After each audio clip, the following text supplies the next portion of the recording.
ফাতেমাদের মতো নেতৃত্বের হাতে দেশকে দিতে বলেছিলাম। কিন্তু দুর্ভাগ্যের বিষয়, আমার ডাকে কেউ সাড়া দেয়নি। কারণ আমাদের দেশের নেতারা দেহত্যাগ করবে কিন্তু পদত্যাগ করবে না, এটি ওনাদের মধ্যে নেই। কিন্তু আল্লাহর রহমত, সেই তরুণরা ছাত্র জনতাকে সাথে নিয়ে ফ্যাসিস্ট সরকারকে ৩৬ জুলাই উৎখাত করে নতুন বাংলাদেশ গড়ে দিয়েছে।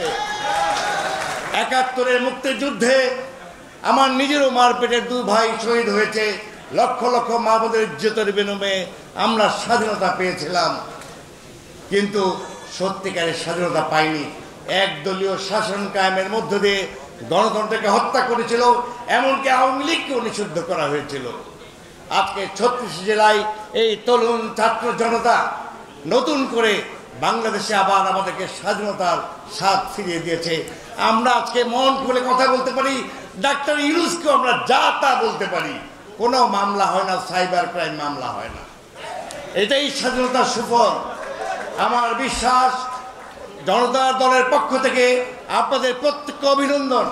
রফিকুল আমিনের নেতৃত্বে আজকে যে আম জনতা পার্টির বহিঃপ্রকাশ ঘটল, আমার বিশ্বাস বাংলাদেশের রাজনীতিতে এই রফিকুল আমিনের নেতৃত্বে, ফাতেমার নেতৃত্বে, এই তরুণ সমাজের নেতৃত্বে বাংলাদেশে একটি ইতিবাচক রাজনীতির সূচনা হতে যাচ্ছে। আপনারা